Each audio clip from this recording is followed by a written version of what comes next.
Mga master, naglabas ang DepEd ng Memorandum number 26 series of 2024 noong May 20 po ito.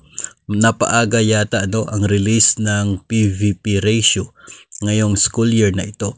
Kasi madalas ay pagsimula ito ng susunod na school year.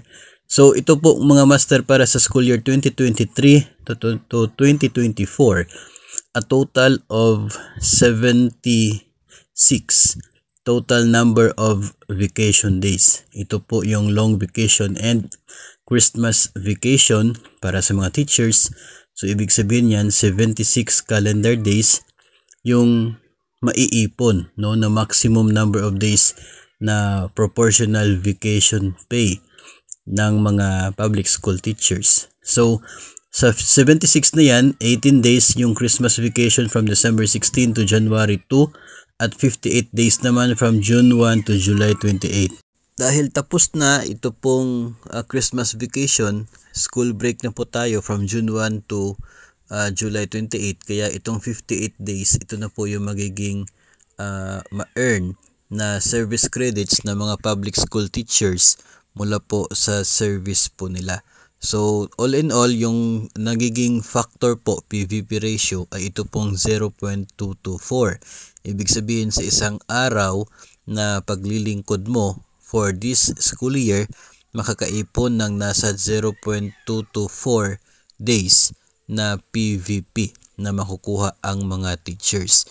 So mayroon din po naka-attach dito po sa memo na ito, mga table, no?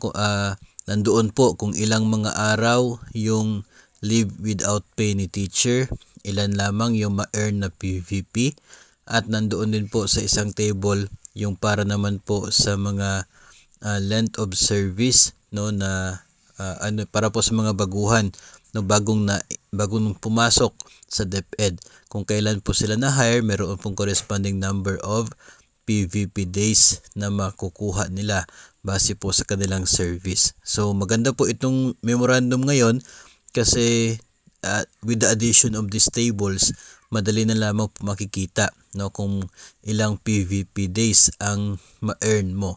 Unlike before na kinakailangan mo pang i-calculate para mo malaman kung ilan at para mo rin malaman kung tama ba yung nagiging PVP overpayment deduction sa sahod, no, provided or given with the circumstances sa inyo pong appointment with the Department of Education. So more discussion pa po ang atin pong pag-usapan tungkol po sa PVP ratio na ito, na siya pong mahalagang malaman para po sa mga particular sa mga bagong pumasok sa DepEd at maging doon po sa mga matagal na sa serbisyo pero merong mahabang leave without pay.